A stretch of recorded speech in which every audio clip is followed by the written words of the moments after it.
period starting on September 15th and expanding on October 15th. It was enacted into law on August 17th, 1988, on the approval of Public Law 100-402. The day of September 15th is significant because it is the anniversary of independence for Latin American countries such as Costa Rica, El Salvador, Guatemala, Honduras, and Nicaragua. In addition, Mexico and Chile celebrate their Independence Days on September 16th and September 18th, respectively. Also, Columbus Day, or Dia de la Raza, which is October 12th, falls within this 30-day period. Our discussion today will explore several topics about the Hispanic culture to include history, education, family, myth busting, colorism, and other related topics. American history states that we were colonized, that there was colonization that began from England, looking for a new world.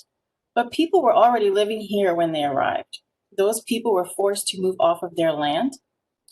It's important to remember the culture that was already here when explorers settled on this land.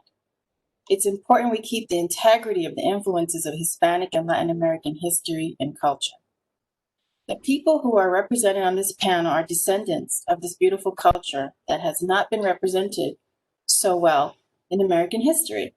They also understand the importance of how to reach these various cultures and include social theories in the way that we teach. So, with that being said, I'm going to allow the panelists to introduce themselves in a little more depth. So today we have a few employees from the university and the mayor of the city of Killeen. So I'm going to allow them to introduce themselves. So when I call on your name, if you don't mind, giving us a brief introduction of who you are, your position here or within the city, and of course, your Hispanic culture and your heritage. So I'm going to start with Dr. Salazar, if you don't mind. Hello, everybody. It's a pleasure to be here. Thank you so much for the opportunity. My name is Dalila Salazar, and I serve as an assistant professor of marketing for the College of Business Administration at A&M Central Texas. I also serve as a director for the University Center for Applied Research and Engagement and the NSF-IUCRC at our institution. I'm incredibly excited to be here, and as a point of identification, I am Mexican American. It's a pleasure. Thank you. Karla? Good afternoon, everybody. My name is Karla Perez, and thank you so much for having me here. It's an honor and a pleasure. I am the New Student Programs Coordinator for Texas A&M Central Texas, and I have been I've been in the United States since the age of 6, but I was born in El Salvador. And I love that we're doing this, and I just want to tell everybody that thank you so much for joining. It means a lot to see all these names pop up. Thank you. Dr. Close. Oh, good morning. Special greetings, Mayor. It's a pleasure to be here with you this morning and all the other panelists. I can lay no claim to official Hispanic heritage, but I was born, well, not born, I landed in San Antonio and grew up around the culture from a very, very young age, and that culture adopted me. So it has been a part of my research, it's been a part of my career, it's just been a part of everything that I've held dear for a very long time. I am the university's communications officer, and it is a pleasure to be asked to speak. Thank you so much. And Mayor Segarra, if you would. Thank you. Yes, good morning, everybody. My name is Jose Segarra. I am the City of Killeen Mayor for about 4 years, so thank you for inviting me. I appreciate hanging out with so many smart people. I think I'm the only one that doesn't have doctor in front of it, so I appreciate that. You guys are awesome. I was born in Puerto Rico when I was born in Ponce, but at age 3, my family decided to move, and so I was raised in Chicago, the city of Chicago, until I joined the Army at early age. I was a junior in high school when I joined. I actually came in at 18, and Killeen happened to be my last duty station. After 10 years, I decided to leave the Army and stay here in this great area of Central Texas, and I've joined it ever since. I've been here for about 30 years. 1990 is when I got here, so enjoy every moment. Okay, thank you so much. So I'm going to start off with a question, and I think we could maybe perhaps just go around in the same order, just to make sure that we don't talk over each other, if you don't mind. So my first question to the panel is, what were the influences that were a part of your nurturing as you were growing up that brought a sense of pride of being an American as well as a Hispanic or Latin American?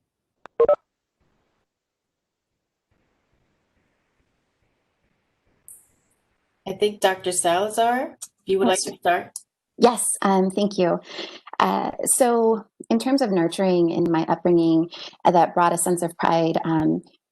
My parents and my family have really formed a critical part of my upbringing, and being surrounded by a predominantly Hispanic community that was very hardworking, me being able to see my parents' hard work and their work ethic on a daily basis was really inspirational for me to work on my own work ethic as I was growing and building in my responsibilities throughout the course of my lifetime. And so it makes me really happy to know that the people that surrounded me in my community, particularly my family members, were of ardent importance to my understanding of what it means to be a Mexican American that that contributes to my family, to society, and to our community at large.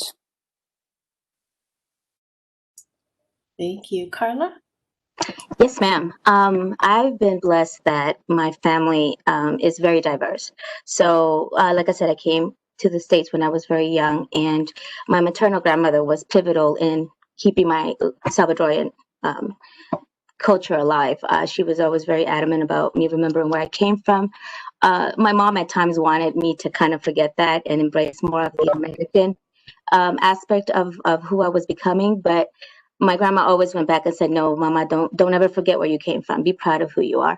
And then I think once my mom realized that it wasn't a bad thing to be Salvadorian, she wanted me to kind of feel out both countries. So I was very blessed in that I was able to go for the beginning part of my life back and forth. So I was really entrenched in both cultures.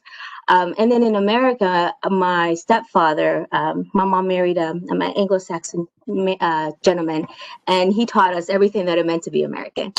And when we became citizens, you know, it was just, I was torn because I didn't want to give away my Salvadorianness, but I was so proud that I was able to become part of this great nation. And now with my own daughters, I share that pride, and I don't ever want them to say, "Oh, I don't want to be American. I don't want to be an American." I'm like, be proud of it, because so many of us have struggled and have fought so hard to come here and be part of this and be accepted. And then just don't be accepted, become a leader within your folks, you know, within your culture, and show them the good stuff that we have. So Thank you so much. Dr. Close. Yeah, hi, thanks. You know, I've been thinking about this as everyone else has been talking.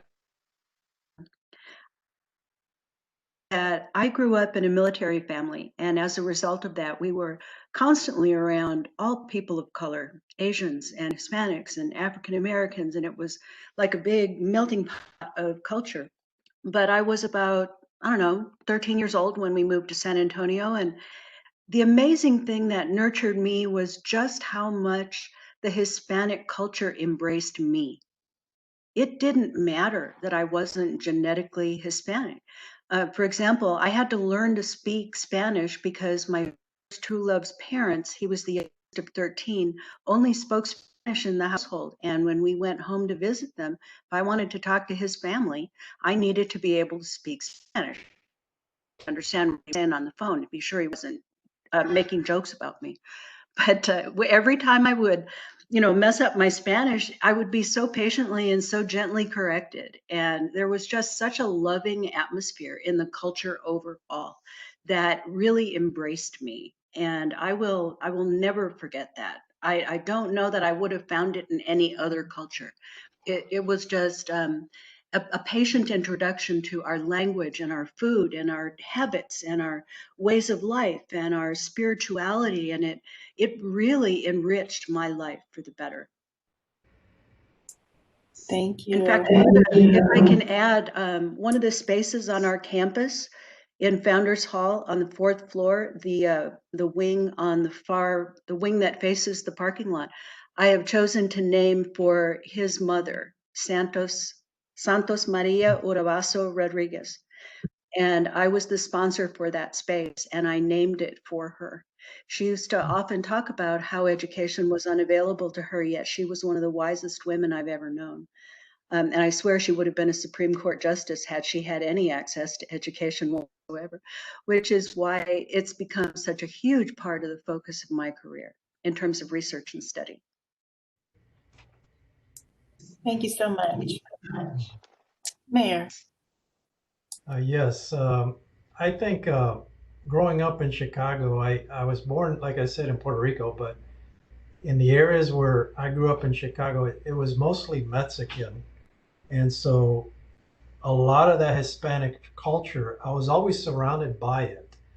And so when you grow up in an area like that, you don't realize what you have. And I made mention the other day, and it wasn't until I joined the Army. I joined the Army, and that's when I really started to understand the Hispanic culture, and for that matter, the Puerto Rican culture, because I remember being in Korea. When you go to Korea, you're there 1 year, but when they realize you're from Puerto Rico, they all tend to hang out. And so, I mean, they start cooking and they start doing all kinds of Puerto Rican stuff that in reality, growing up in Chicago, I really didn't even like that stuff. My mother would cook Puerto Rican food, and I want a hamburger, I want French fries. But then I join the Army, and you start hanging around with Puerto Ricans that love to do that, and it's like, wow, you start to connect, with the culture in a way that has more meaning, I think. And same thing in Germany. In Germany is where I learned to enjoy the Spanish music. Growing up, I didn't really like it. You're a kid, and I want to listen to American, I want to listen to rock and roll. And then I go to Germany, hanging around with some Hispanics, and they're playing merengue and salsa. And then I go home, and my family is shocked. They're like, "What? You're listening to Spanish music?" And then I say, "Mom, I love arroz con gandules." And she's like, "What? You hated that stuff growing up." So it wasn't until I got out of that I really appreciated. And even as mayor, sometimes I kid around with people, because sometimes people would say, "Mayor, there's something wrong with Colleen. Colleen, this is wrong with it. This is bad, this is bad, this is bad." And I say, "You know what? You probably grew up in Colleen, right?" Because me, coming from Chicago, I look from a different perspective, and I look from an outside perspective, and I say, "Wow, Colleen, it's an awesome place," because when you compare it to other cities, I lived in the Bay Area for a while, San Francisco, and you look and you compare, it's like it doesn't compare. I mean, it is much better here than a lot of the other areas. And so I kind of relate that with a Hispanic culture. Sometimes we just got to get out of it to really appreciate what we really have. There was a book I read many years ago, and it was a little short book. It was called Diamonds of Acres, and it was about a guy that had a farm, and he was looking for diamonds. So he ends up selling the farm to travel the world to find his riches of diamonds. And when it turned out, the guy that bought the diamond, his farm, ended up finding diamonds in the very farm that he bought. And so sometimes, within our really sometimes appreciate it as much. And so from my perspective, that's where I really got to know it. I still appreciate it here. People know, "Hey, you're from Puerto Rico," and you end up connecting much quicker because we seem to share that. It's not like growing up in Chicago where everybody was Hispanic. And so we don't really celebrate it because that's how everybody is. But when you come into a community like Killeen, where we're diversified, we got a lot of diversity. We seem to connect a little bit better. But I would say that where I got my biggest influences in the Hispanic culture was my growing up, those 10 years that I spent in the military. Thank you. The next question. So race in general in this country tends to be something that we tiptoe around because we don't quite know how to approach it sometimes. However, in specific cultures like Hispanic cultures are familiar to us that it becomes a conversation that we're okay with having.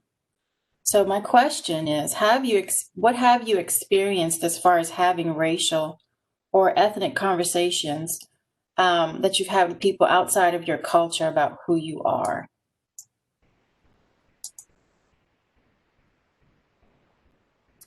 I think that in terms of the race-based question outside of my community, it's always an interesting thing to kind of broach and approach because when you look at somebody, I don't think that you can necessarily identify whom they are, what their ethnic background is. And I find it fascinating because I've been asked if I am a variety of different things from all around the world. And it's a beautiful way of being able to approach the conversation about my particular background. And I think that having those conversations is incredibly important because you're able to share in the things that make, your background special, but also open up to those individuals that are curious about how it is that maybe you can engage in the conversation a little bit more, because I find that if we get to learn about each other and really delve into that in an embracing way, that it leads to added conversations that lead to an exploration and appreciation of people all around. And so a lot of people do tiptoe around it, but I really try to make it a comfortable conversation wherein it's an opportunity for added dialogue instead of a negative kind of situation, depending on how it's presented. Yes, ma'am. Dr. Salazar, I agree with that. I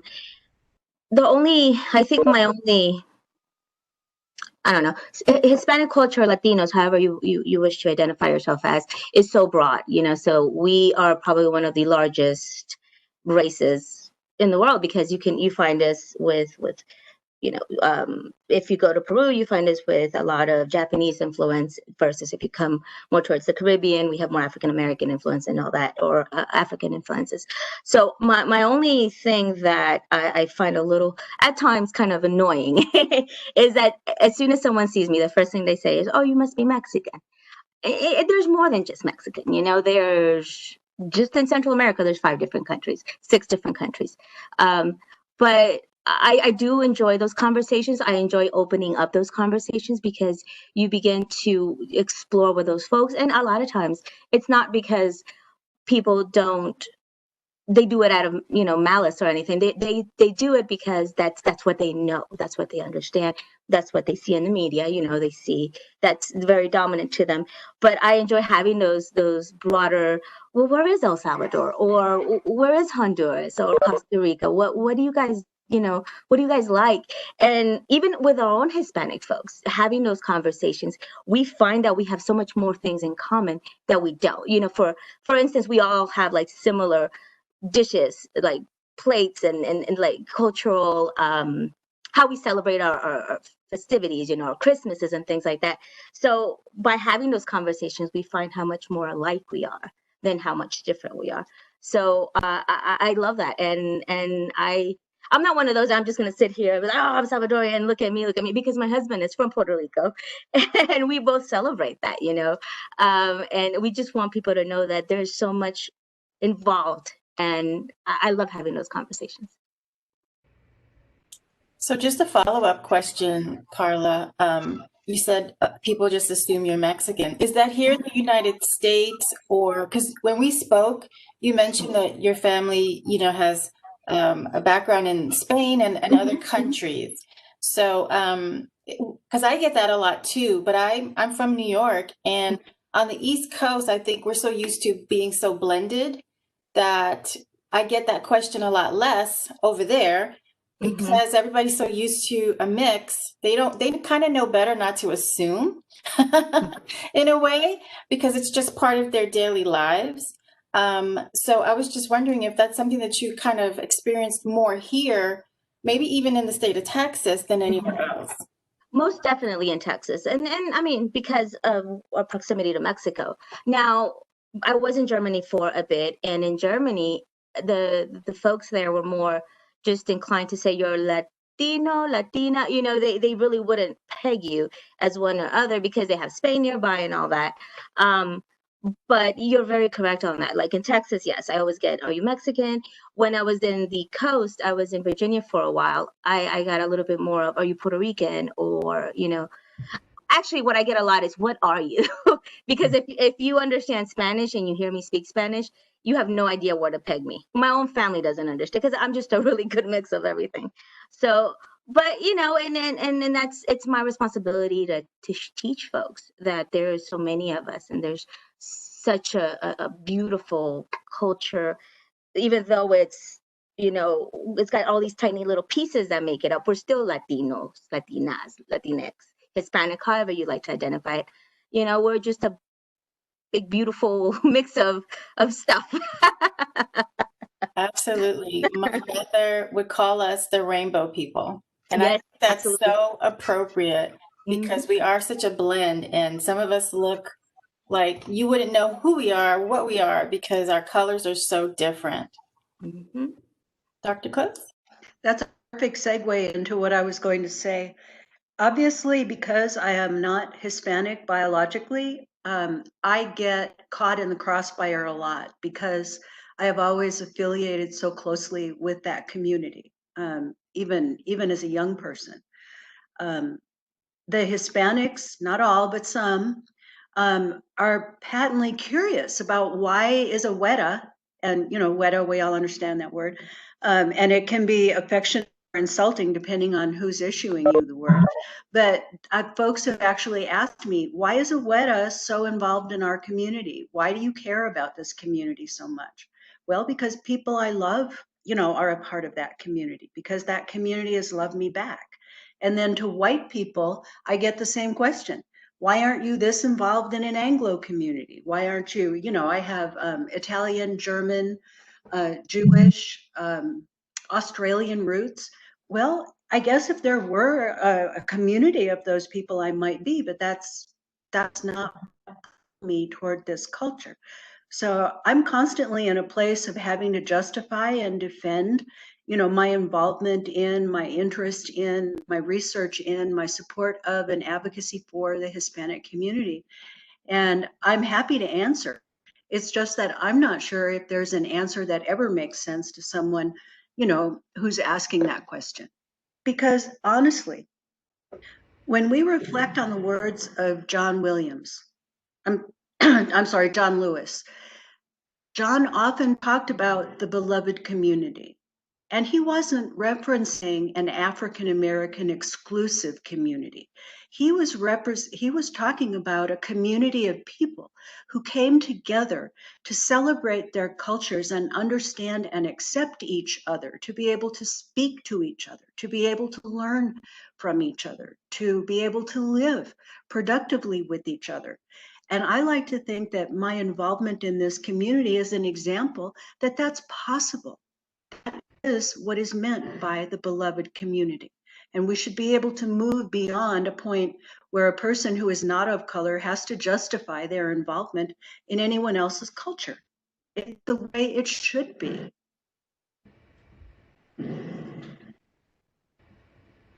Thank you.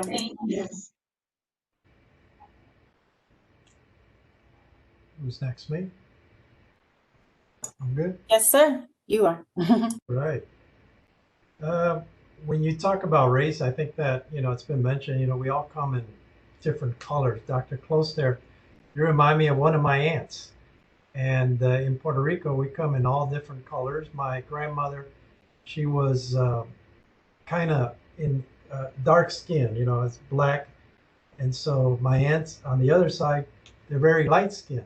And so we all come in different colors. Sometimes I think, you know, a lot of the ignorance that we used to see in the past, I think that with more and more Hispanics coming into the U.S., I think that people are starting to understand that and it's just something that I enjoy having those conversations with. When somebody talks about race, I like the history. I always mention the history of the Hispanic culture. You know, we have such a rich history, and we go back even before the United States was the United States. And sometimes a lot of people don't know that. They don't understand. Most of the people that we talk about Christopher Columbus coming and discovering uh, the Americas, but everybody on that ship was of Hispanic culture. You know, they all have Spanish names. So, you know, it's just making people understand the rich culture that we have. A lot of us are blended with other countries. You know, you talk to my wife, she's Mexican culture. She was actually born in America. She's from El Paso, but she is white. You know, she's a light skin. And then you say, where is her grandfather? He's Italian. And she even has relatives that go back to the Civil War. And I say, wait a minute, you know, you got Mexicans in the Civil War.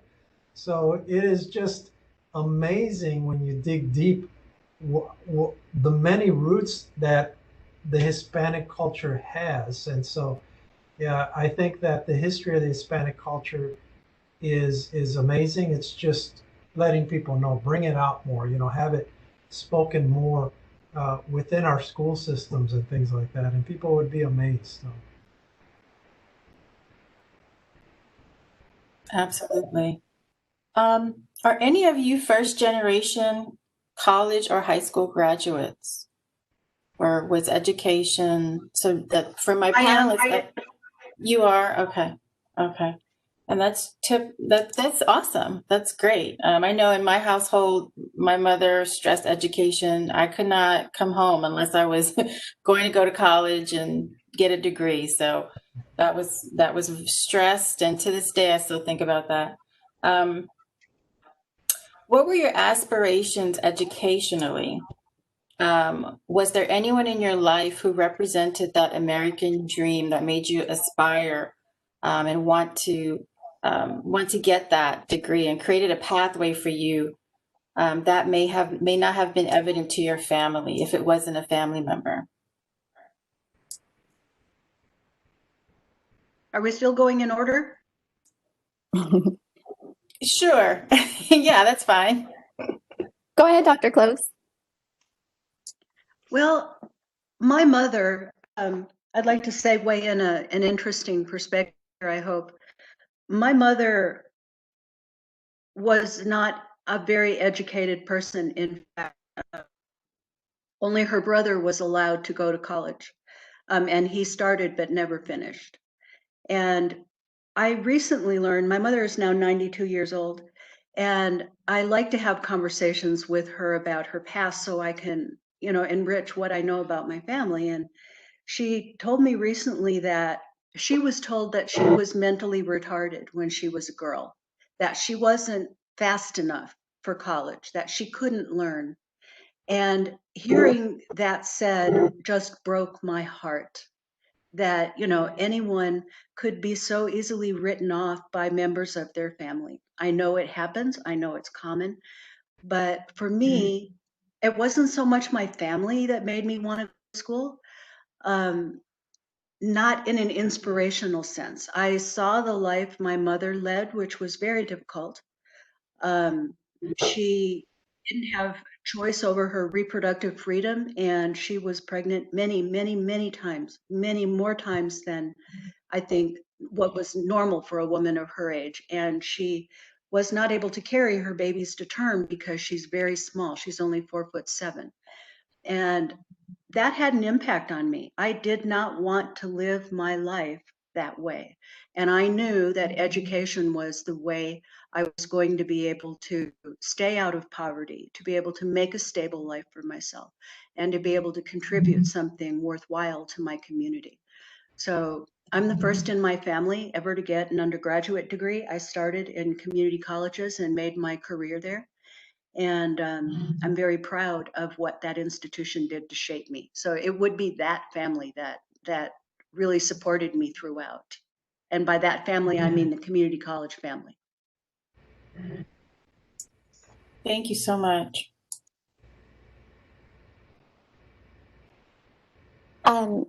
I can go ahead now with my response. In terms of my educational background, I am the first in my family to have received a college degree and then to work on a master's and a PhD. And after that particular experience, several of my family members went back to school. I think that my parents have always been my source of inspiration because, like I mentioned before, their work ethic is just tremendous. And I could see from very early on that they were giving up a lot of themselves and they were giving up a lot of their own personal opportunities to be able to make sure that I had the opportunities that I needed to be successful through the course of my my schooling. And they were really my inspiration for the American dream because they were here and they were working hard and they were working for our family and they were working for growth and prosperity, not just for our own family, but for those around us and for our community at large as well.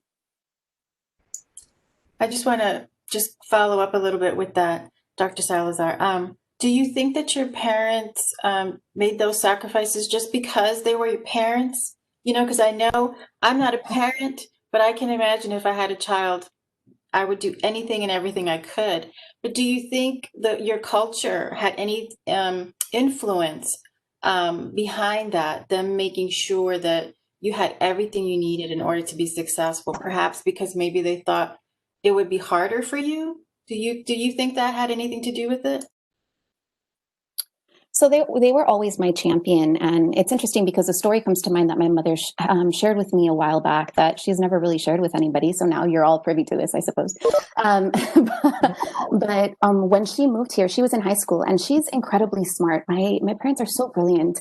And just because they're not educated doesn't mean that they're not incredibly intelligent. There are so many, as Dr. Close mentioned, there's so many people that are so incredibly intelligent that don't have the educational background that other people do. But when she came to the United States, she was actually bullied in high school, and she did really well in her education before, and she was bullied in high school, and she was afraid and she was uncomfortable because she was made fun of, and she was the different person, the person that was out in her high school, right, the oddball out, because of our culture and because of who she was inherently, and that made her afraid of going back to her high school, and she just didn't because of that particular situation.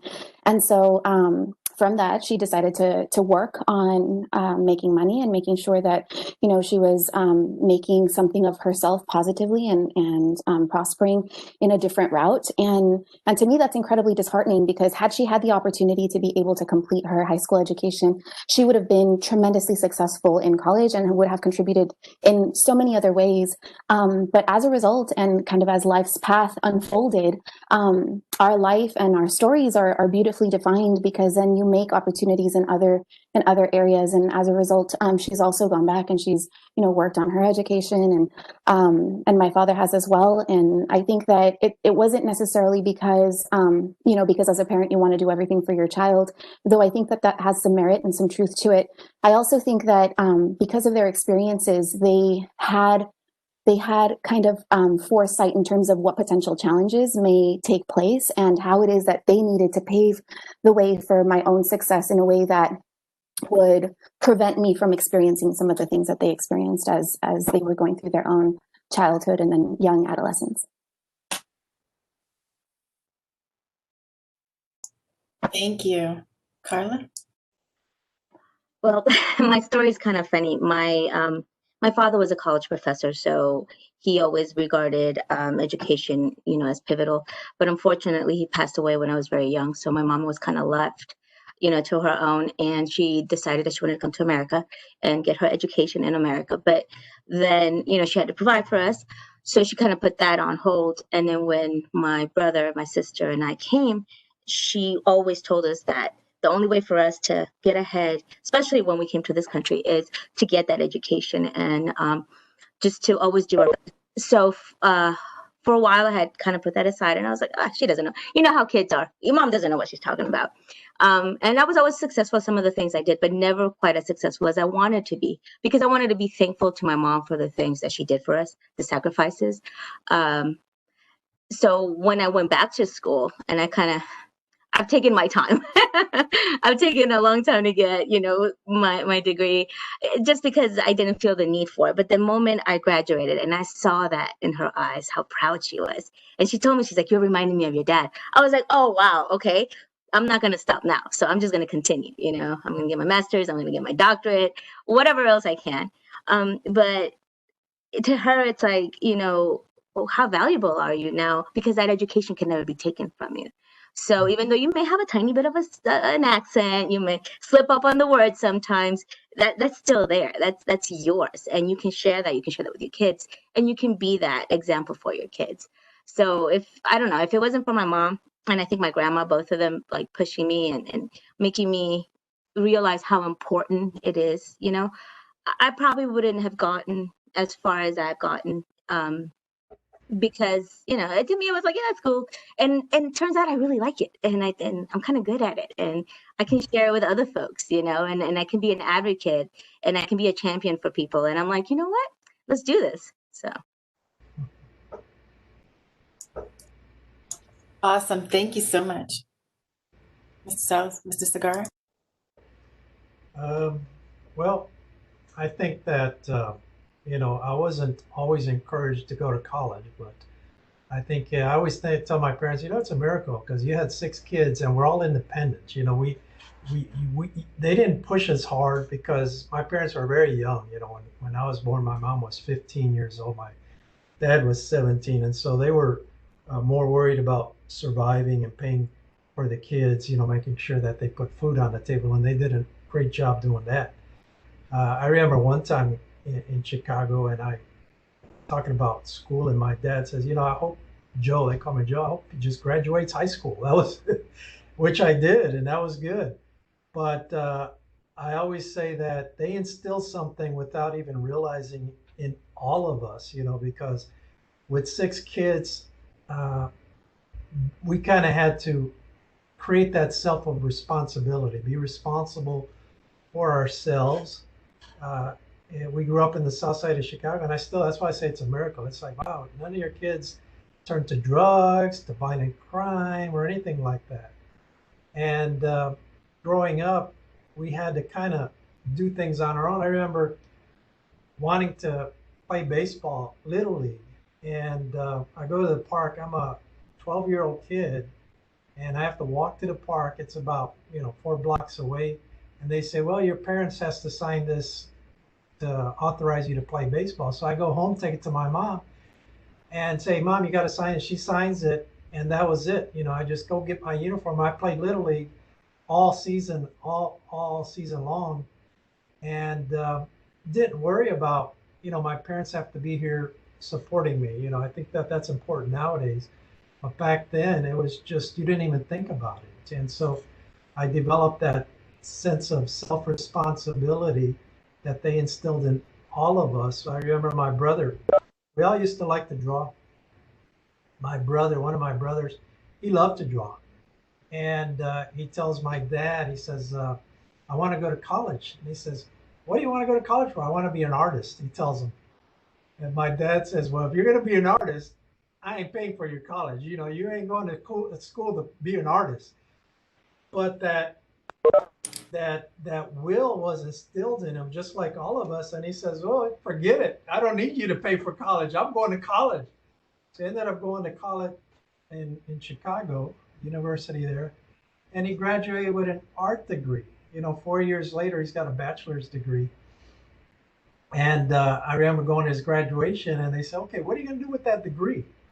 And, he had such a passion inside of him. I don't know where all of us got that, but, when we put something, we set it in motion, and we just do it. And we don't let anything stop us. And he did. He got a job making video games. He would develop video games, and he'd have to watch cartoons and watch them there. And he just kept at it. Today he makes movies. He's worked on Kung Fu Panda. He's worked on Epic with Beyonce. And this is a little kid that his dad didn't want to pay his college because we are like that. My sister, Yvette, she's got a master's degree in marketing. And it's like, where did that come from? It's like, yeah, she's always fighting the parents. To this day, they still don't get along, real well with my dad, but all of us do well. My mom lives by herself. She's got her own house. It's paid off. She's done that on her own. And her biggest complaint is my kids don't come around enough. I'm always here by myself. And I say, be glad, because I kid around, the Hispanic culture, you usually can't get rid of your kids. And here you are, a mom complaining, and she does all the things on her own. And it's like, be glad. We were raised in a bad area where when I joined the Army, just to kind of give you, I don't know how we became this, but I had a friend who his mom was friends with my mom. And when she talked to him, when I joined the Army, she told her son, my friend, she says, I'm not letting him join the Army. And I say, why not? I don't want him to get killed. He's going to get killed if he joins the Army. And so I went, and then 2 years later, I went back and visited. And guess what? He got killed. He got killed in the streets of Chicago. And she told me, his mom told me, Joe, I should have let him join the Army with you. He would still be here. And that's kind of the upbringing that we grew up in the city of Chicago that way. And that's why I was kidding around. I say, Mom, I don't know how you did it. 6 kids, and every single one of them is independent. They do well.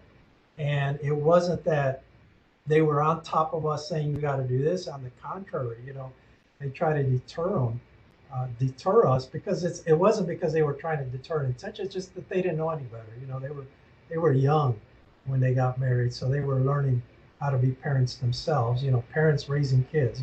Little kids raising kids, and so that's always been my justification as to how I get along with my parents. As you go down, sometimes my other siblings don't like that, but they still get along with them.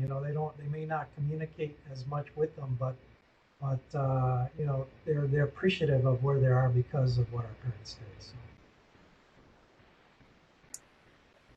Thank you. You saying that just brings a lot of memories to me about my growing up and my background as well. In my neighborhood, the guys didn't want to go to school. They just wanted to make money. And their parents were grateful if they didn't end up in jail. And that kind of speaks to a lot of the stereotypes too, but also in the environment that you grow up in. It's a combination of both. And I know for me, I was the odd one, right? I would go to dance class. I was in school. I was doing things that other kids weren't doing, and I didn't have a baby at a young age, and they were just like, "You don't belong here. You're just odd. You're strange." So yeah, all that kind of brings back a lot of memories from me. So we're talking about education. What are your thoughts on cultural appropriation in education?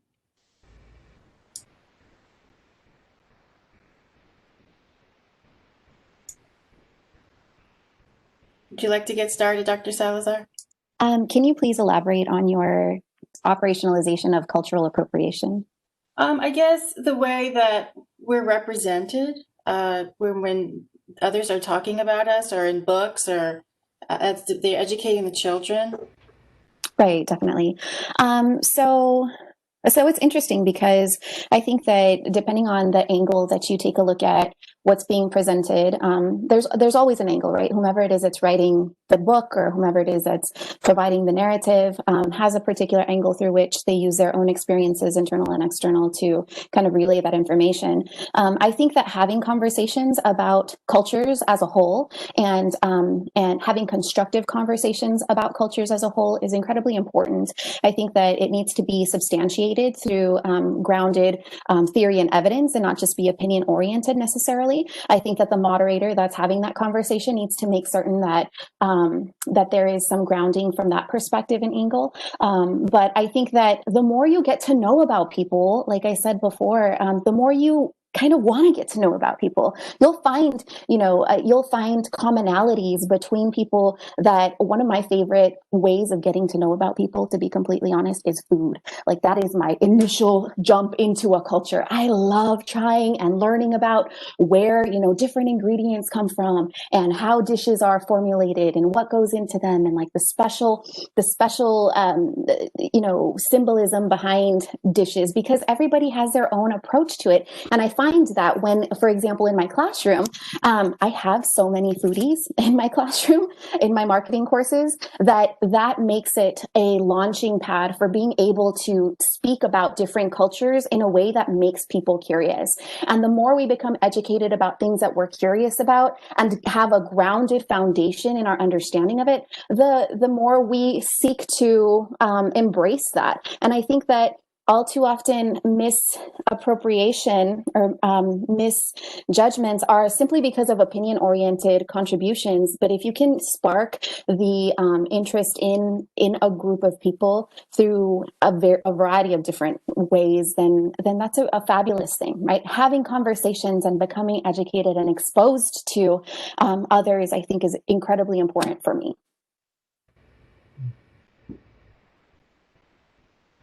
I think that I hate to say that everything she said so eloquently is how I feel.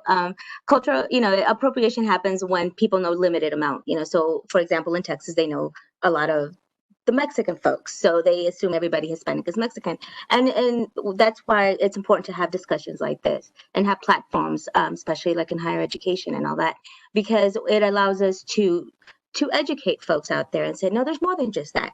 But then not make ourselves siloed into these, oh, I'm just Salvadorian, I'm just Mexican. Kind of celebrate the fact that we have our own nationality, but we also have so much things that bind us, like the food and the music, the festivities, the importance of family, and those kind of things. So even though, yeah, it's going to happen, but have those conversations that further enlighten folks. So I'm always about, and not be afraid to talk about it. I think too many times people get so they don't want to hurt feelings, or they don't want to just say the wrong thing. They want to keep everything so PR appropriate that they can just say, so tell me more about where you come from. Don't say, what are you, but say, where do you come from? What is your background? And it's okay to have those conversations, and it's okay to have those questions asked. I think I'd appreciate it more if someone came up to me and said, you look Mexican, but I know you're probably not. Where do you come from? Or what's your background? And then I'll be like, oh, yeah, and kind of carry on, because I can talk forever. So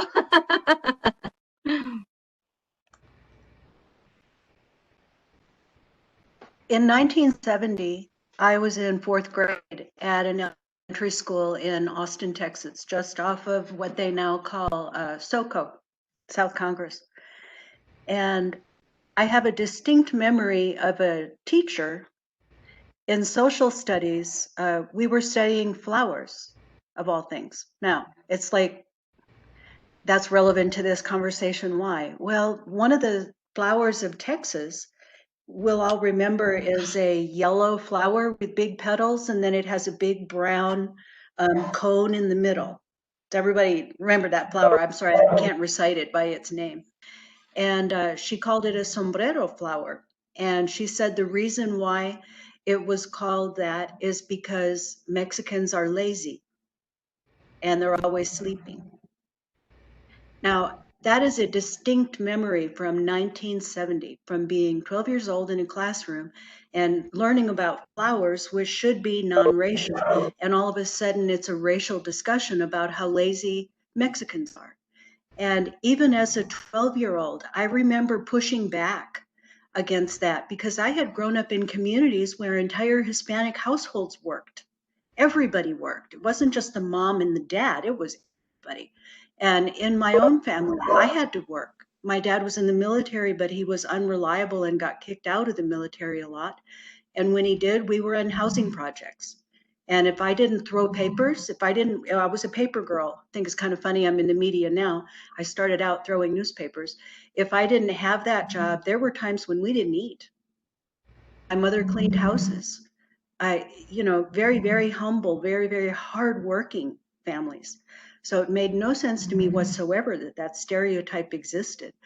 And I've worked very hard in education to make sure that the way we reference each other and talk about each other, especially the Hispanic community, is appropriate, is truthful, does reflect the culture and its values.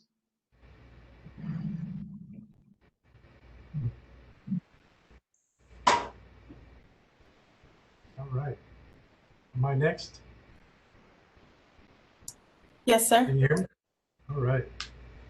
I think if I understand the question right, culture appropriations, I think that where that begins, I think it's at home. As society evolves, as we try to educate others, we can only do so much, especially within the Hispanic culture. Like I said earlier, I grew up in Chicago, but I grew up mostly in Mexican areas, even though I'm from Puerto Rico. So I had a better understanding growing up of Mexicans.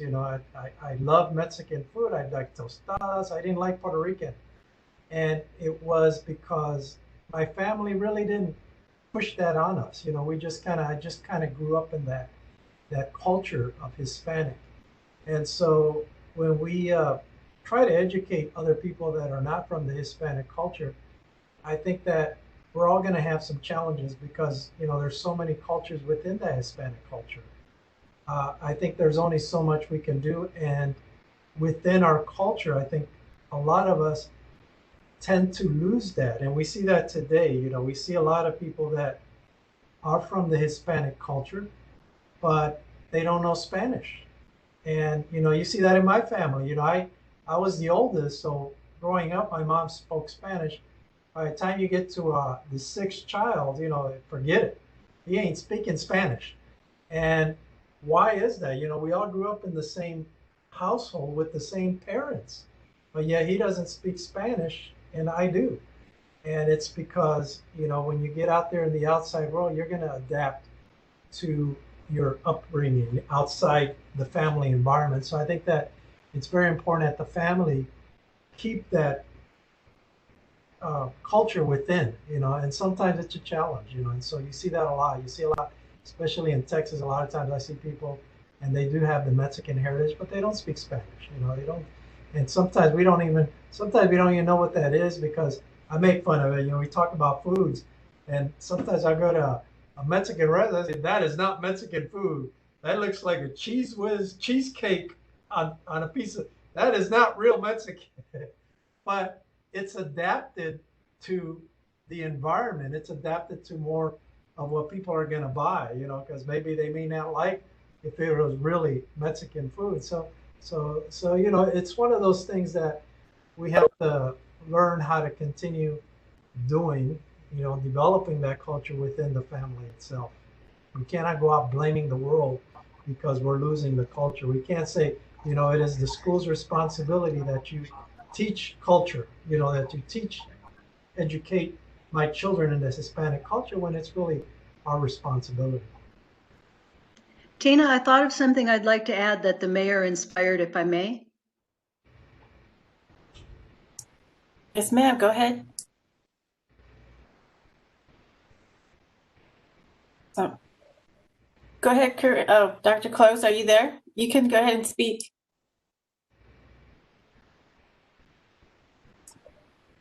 I think we lost her connection. I'll keep looking to see if she gets back on. So one of the things I heard here was some of the stereotyping. Have any of y'all had any negative or positive? I'm not sure how it would be positive, but it could be. We can always spin a negative into a positive. Have you ever had any experiences directly where, stereotyping impacted you in some way?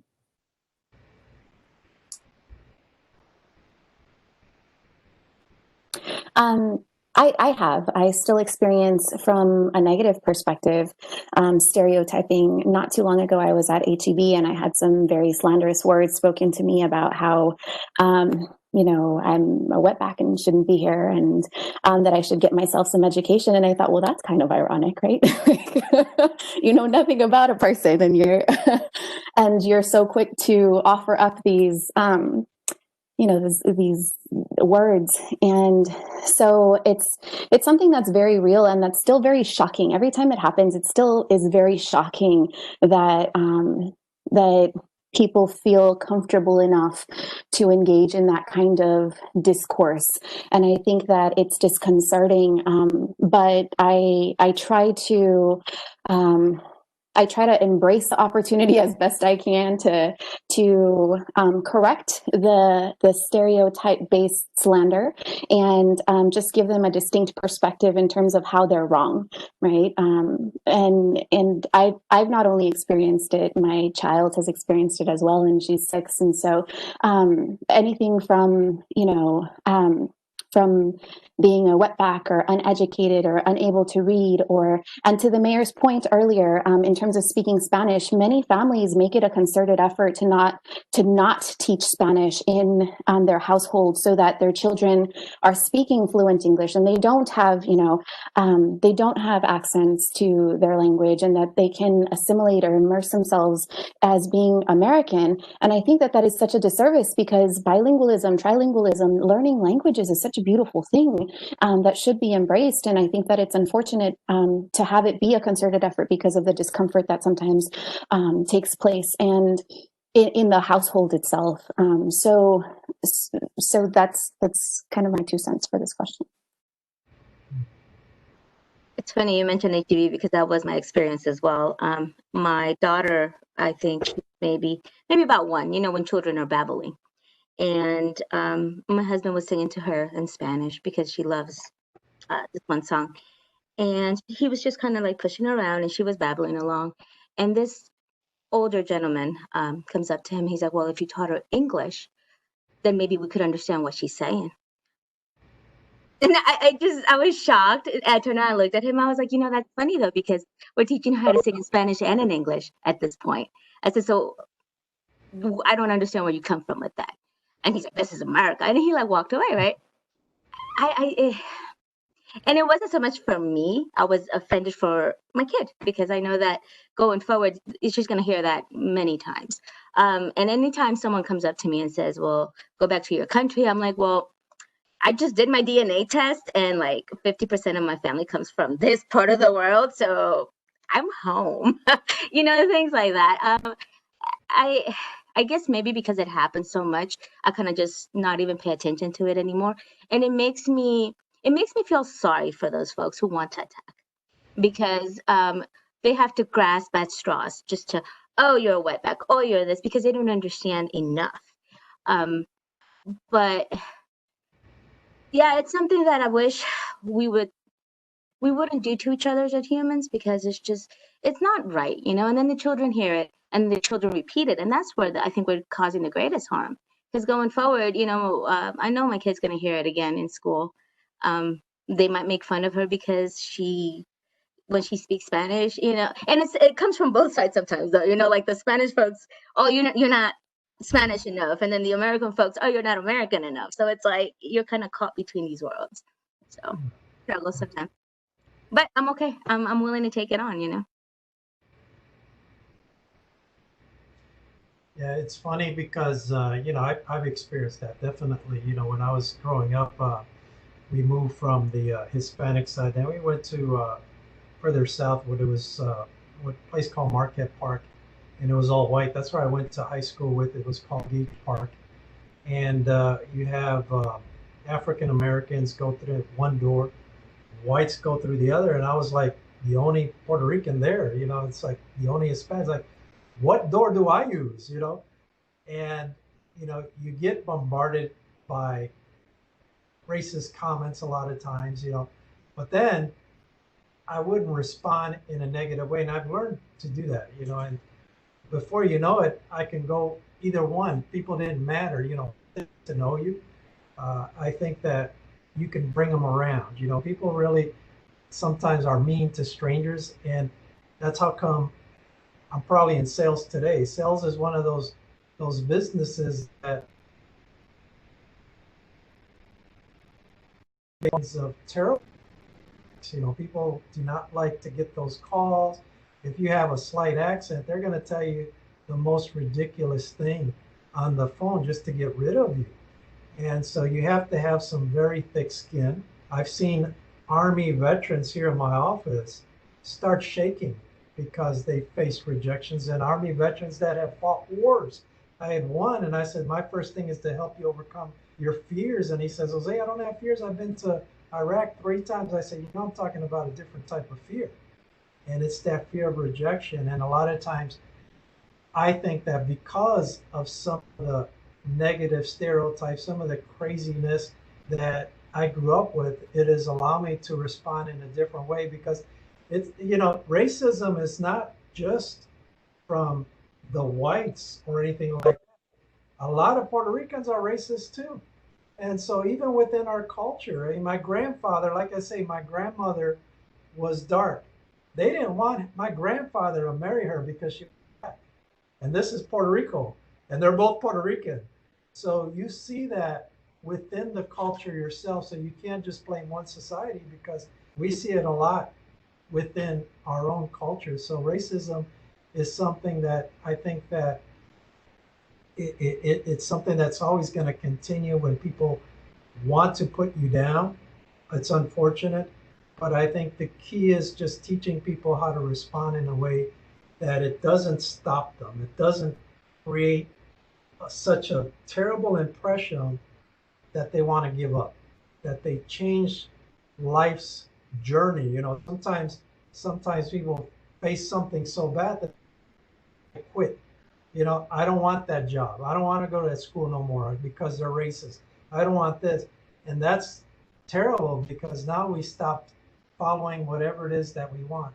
So I think that's the important thing is just, I say, let your kids know they're going to face that. Don't try to hide it. But it's not about trying to hide it. It's to helping them overcome it and not letting them, change the path, change that journey, because you're going to face all kinds of obstacles, not just racism. You're going to face all kinds of things. I think the thing that a lot of us do, and this happened to me growing up too. I remember I had an uncle, and I would apply for a job, and I wouldn't get it. And his first response, "Oh, they're a bunch of racists." And I say, "Are they?" And he says, "Yeah, they're right. They don't want to hire you. You shouldn't go back there." And then I had somebody else. I had a friend growing up, and he says, "Just apply again. Go back and do it." And I would do it, and I would get it. And so I say, you know what? It's that attempt to keep doing what you want and not let these little remarks stop you. And so that's what we got to teach people. Thank you. And that's a great segue to my next question. All three of you have identified that you have children. How do you balance that with your children? Obviously they're living in America, they're living in Texas. How do you teach them to handle situations like that? So if you don't mind elaborating a little bit on that. I think that's a really great question. For my child, as I mentioned before, she's 6 years old, and she moved here when I moved here. So she was an infant when I started at our institution. And before this, we were in El Paso, and my parents started a really successful business in El Paso, and I grew up for quite a while there, and I did all of my education at the University of Texas at El Paso. When I had my child, my parents asked me, "Baby girl, you're moving to Central Texas. Would you like to leave her with us?" I said, "No, absolutely not." And so their claim was that they were not going to have any time with her anymore. And we're a very close, tight-knit family, and family is very important to us. And I said, "Well, parents, why don't you retire from your situation here, move with me to Central Texas." And we're blessed enough to be able to have the opportunity to have them move with me. And when I moved here, they moved to the area with me. And that was a concerted, intentional effort to make sure that our culture did not disappear, that they had immersive exposure to my parents, that we still practiced, that they were, helping me when I'm at work, raise her, and she's getting values instilled in her, and the importance of those values from people that love her and care about her and want to make sure that she's growing up to be proud of who she is, just like they helped me be proud of who I am. And so whenever it is that we come across situations like the HEB situation where I had this come up, it hasn't been wherein I'm alone. They've actually told me that kind of stuff when I'm with her, and she's heard it, right? And so she's been exposed to that kind of situation before. And after I speak with the individuals that spoke to us, and after we complete, usually it's in line, right? Like as I'm waiting in line to pay for my stuff. after we pay for our stuff, I took her to the side and I said, look, baby girl, I said, there are going to be situations that are going to be suboptimal for you. And that happens for everybody. I said, but you need to be strong in who you are. You need to appreciate and value your moral fiber and how you're growing up and the things that are a part of you, and never shun away from the fact that that there is something to be said about the loveliness that everybody has inside of them. They just haven't gotten to know us. They haven't gotten to know people like us. And unfortunately, that's a lack of education. I said, the more education somebody gets about a group of people, the more they'll learn to appreciate it. And so when we go to different places, and when you have the opportunity to learn from and to experience and to embrace other cultures, I want you to take this situation and use it for your own experience, and make sure that you're embracing other people's cultures as well, and that you're appreciating their moral fiber and their value systems and their contributions, because it's all of this, like in your crayon box where we have all of these amazingly beautiful crayons, like in your crayon box where you have all of these amazingly precious colors. Everybody is precious in their own right, and you have to learn to appreciate that, right? And so she sees that, and I was like, what benefit would it be if everybody was, if everybody was a cerulean blue? You would just have this one color over and over again. You don't want that, right? You want this rainbow of beautiful colors, and so you have to learn to appreciate that. And I think that children are very, very smart from a very, very early age, and you make it understandable to them. And just like if you approach them from a positive perspective, they internalize it. Unfortunately, those individuals that have spoken to me before, some of them have had children along their side, and those children are learning those particular behaviors from their parents. And I think that we have to take a little bit more responsibility in making sure that we're proactive in embracing and appreciating everybody's beautiful color, if you will. Hello, everybody. This is Dr. Close. I finally got back in after getting dropped out of the WebEx by video. Sorry. Can you bring me up to speed with what that question was?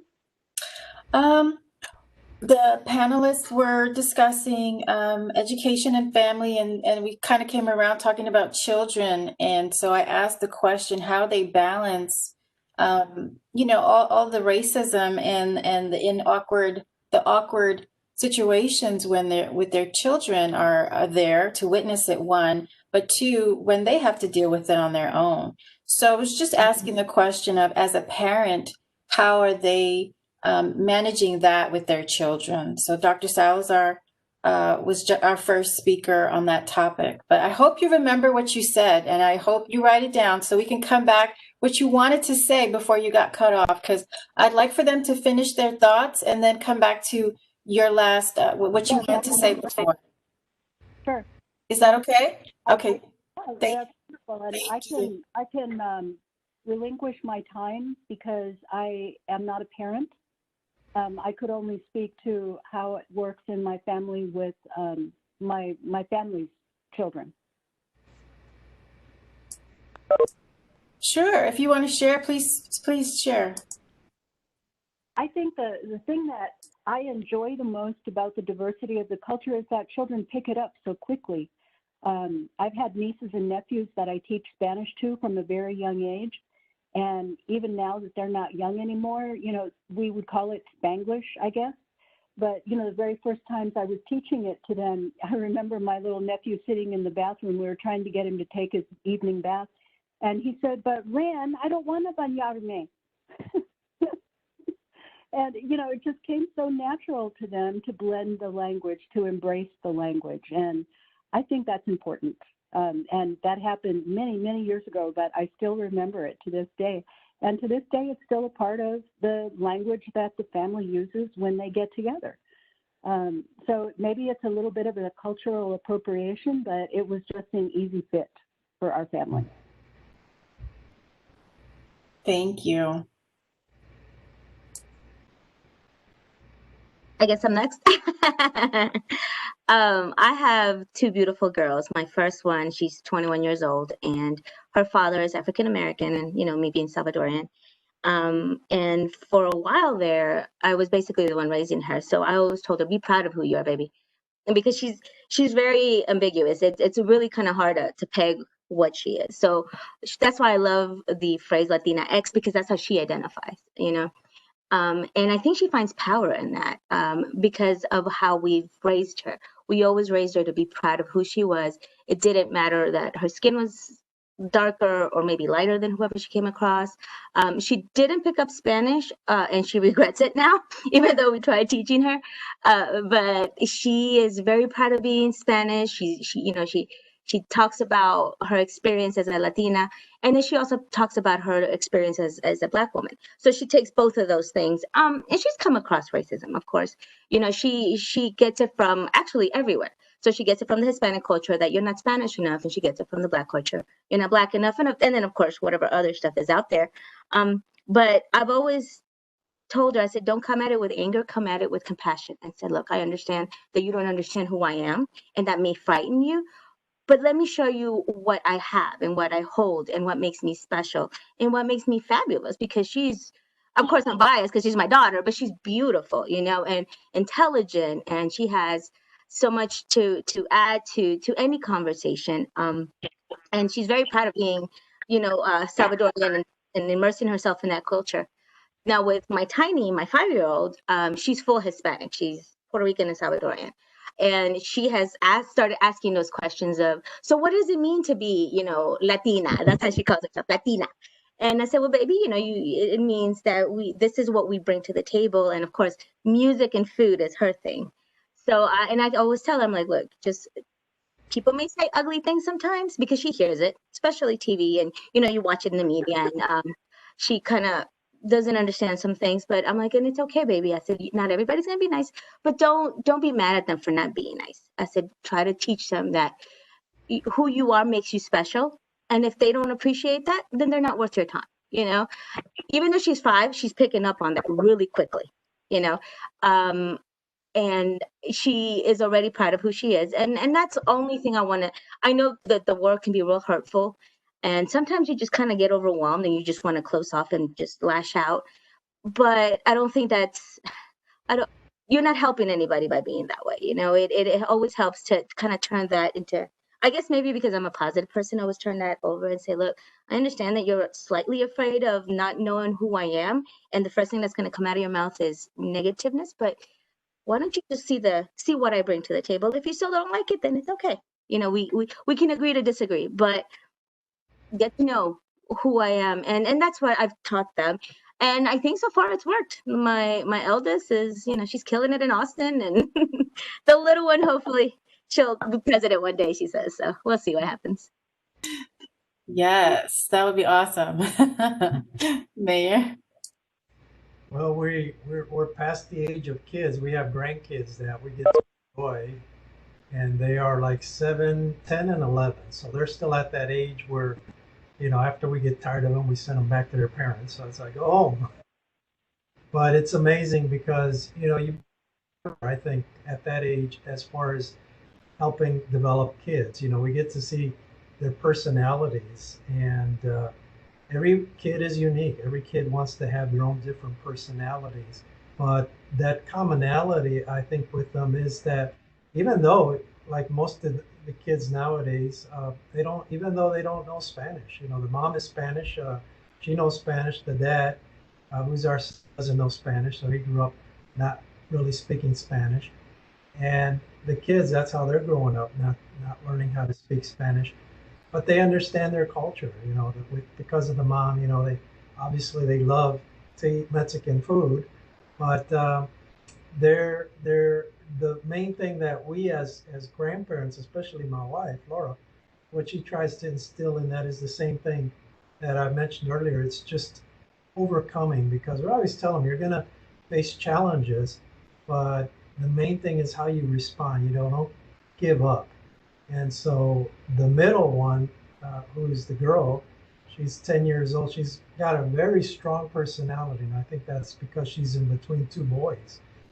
But so a lot of times when she doesn't get her way, she gets mad and she gives up. So we're always trying to encourage her, and she seems to be coming around, and that it's what she does. So we celebrate when she does something good versus and I used to make that mistake too. And my wife told me, she says, you're always complimenting herself, but that can be hurtful. You got to compliment on the things that she does so that she can be proud of, certain accomplishments, not just take pride of because she's her, because she's your kid and you love her and all that. That's good to do.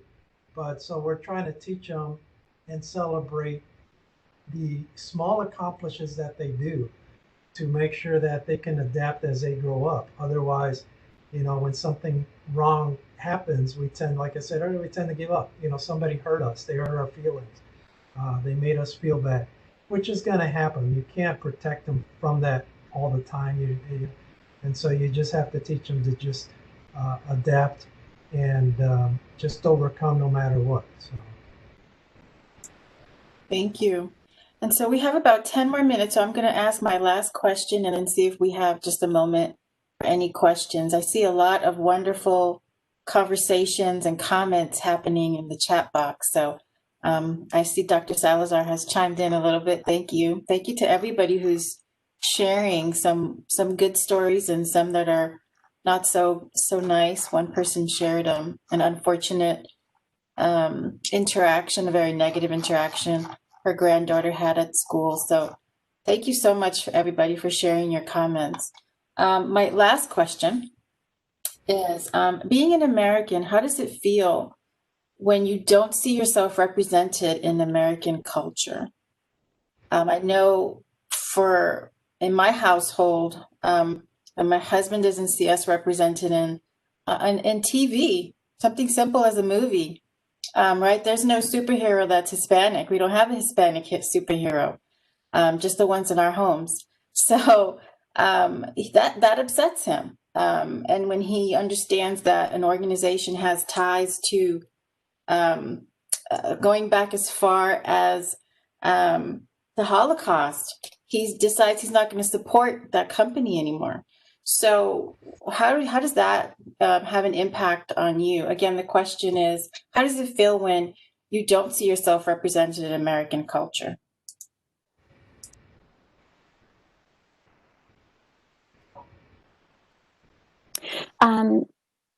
Hi. So I think that that's a really interesting question. I really like it. I think that the representation in American culture is incredibly important, not just for Hispanic Americans, but really for all cultures. And I think that it really would, from a marketing perspective, allow for the understanding and embracing of multiple cultures if there was better representation through the media.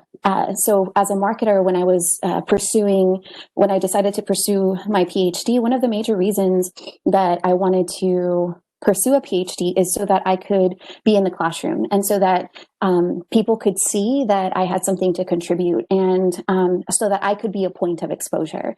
And I've made it a point as an assistant professor of marketing to involve myself in organizations that are championing the incorporation of other cultures within the media, within education, within academia. I serve on the board of directors for the Marketing Ethnic Faculty Association, which is a board dedicated to bringing together minority PhDs in marketing. And so we have really wonderful conversations, and we have a gathering and grouping of all sorts of walks of life when it comes to these minorities that form part of it. And we're highly immersed in the conversations within the media to represent the different cultures that exist within the United States, but also around the world. And I think that the lack of representation is something that we should be concerned with. At least I'm concerned with it. But I think that there have also been positive movements in the direction of incorporation and in the direction of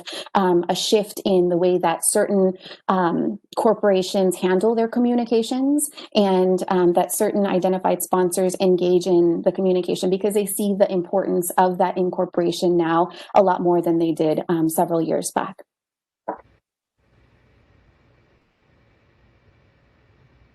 It's funny that this question, I find it a little, not funny, but when you think of Salvadorians, you see a lot of the maids on the movies, or you think of MS-13. You think of the bad people, the gangbangers, and that's not what my culture is about, and my people are about. So what I take it upon as a personal thing for me to make that not a thing. And I can't change the world, but I can change my world. So I try to advocate not just for Salvadorians or Central Americans or whatever, but just Hispanic people in general, as we are a rich, diverse culture that each one of us brings something different and each one of us is different. And if we start representing in our world, in our small space, and then that can kind of go forward, you know? So I see the representation. I don't like the representation I see. So I like to change the minds of the folks I do come across because I can make that difference in changing those perspectives. And like Dr. Salazar said, it's our opportunity to teach, and it's actually it's left to us to be those advocates for our own people. Having discussions like this, that so many people are getting connected and learning and listening, and just participating. You know, I'm part of LULAC. Even within, like I said, the Hispanic culture, I represent my own folks. So just take that upon ourselves and take that forward, being that positive representation, being that positive face to kind of change some of those stereotypes that exist. So. Well, I think you said it correctly because I think it is up to us. I always believe that, you know, we as Hispanic, we have to get out in front, you know, stop hiding behind a rock. And a lot of us, we tend to do that. You know, as mayor, I belong to a lot of different organizations, and a lot of times you're trying to get people to be part of that. And I look for people of different cultures, but sometimes it's hard. You know, it's like you want to, nope, nope, nope. We tend to be close knitted.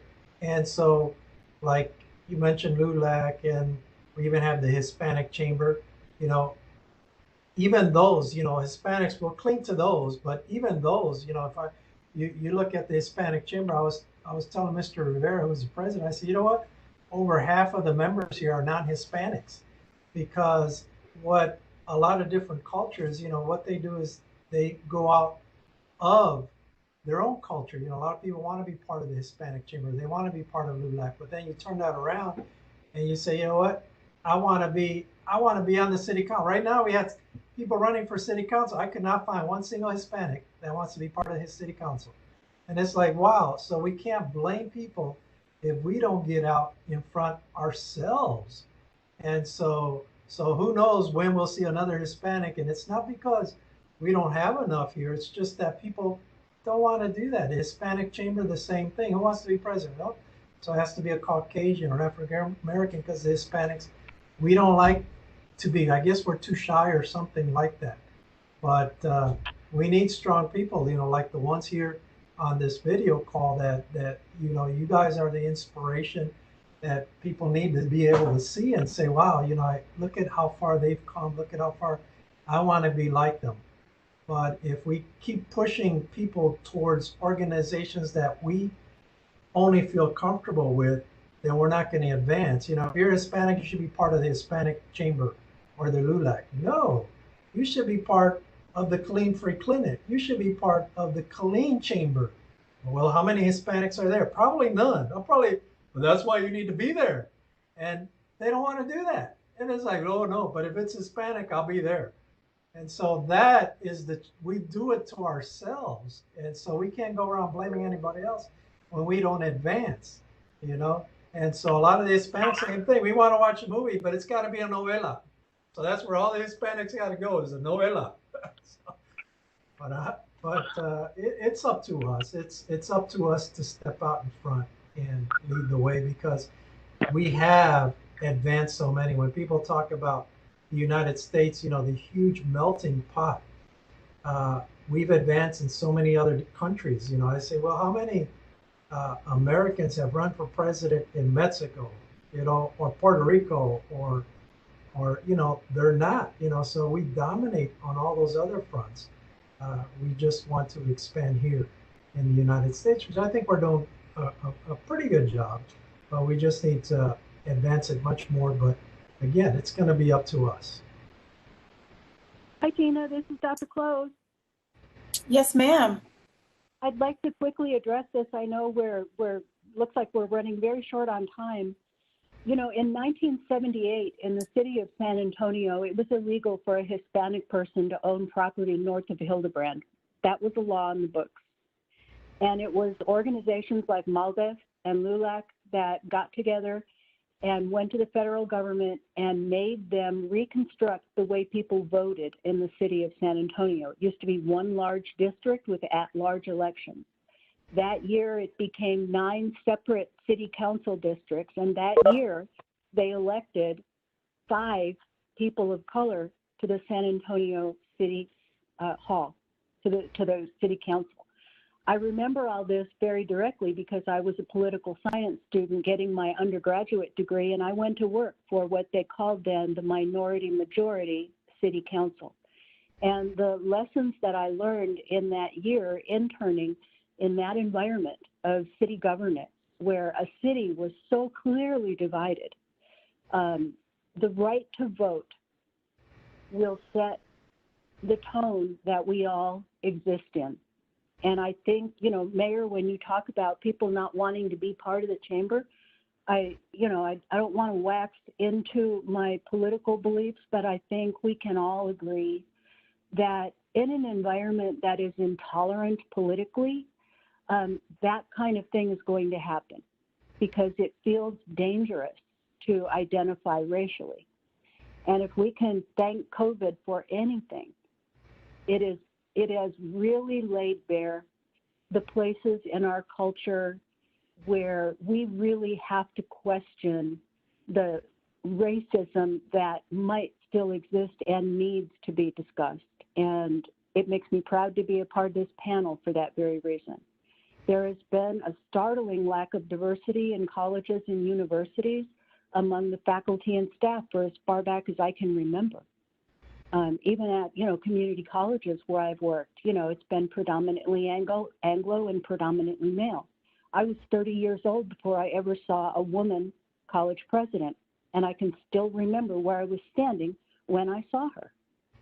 I started to do research on the shockingly small numbers of Hispanics that still to this day enter into graduate school. So it thrills me to hear people say, I want my doctorate, I want my graduate degree, because those numbers make speed limits in school zones look large.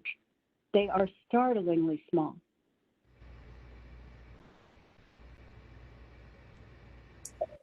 Thank you so much. And that is our time. I'm going to just hand it over to Dr. Britt. Dr. Britt, do you have any final words? And before she speaks, I just want to thank the panelists for joining us today.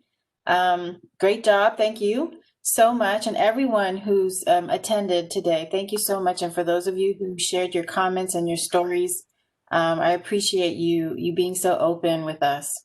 Dr. Britt, would you like to send us off?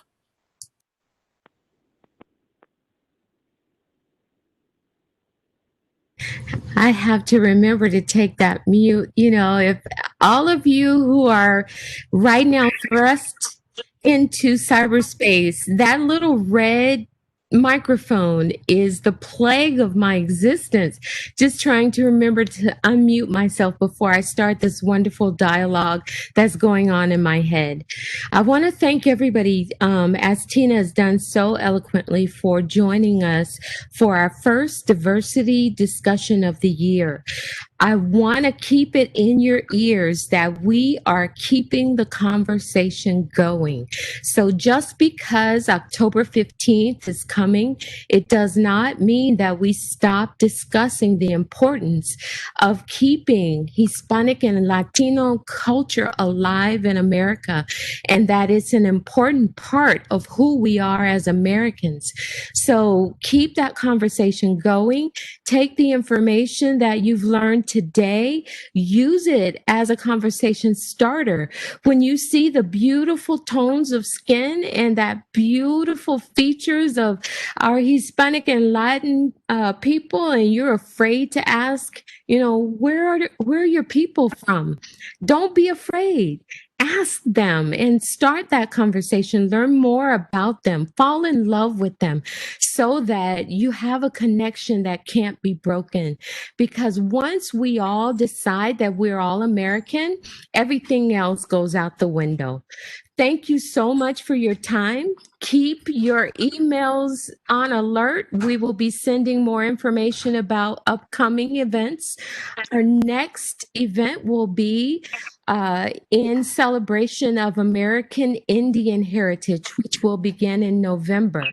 But until then, keep an eye on our webpage for upcoming events. This event has been recorded and will live on our YouTube channel. So subscribe to TAMUCT as our YouTube provider, and then also keep an eye on our webpage, which is tamuct.edu/diversity. Everyone have an amazing week, and thank you again for joining us. Thanks, everybody. Bye-bye, everyone. Have a wonderful day.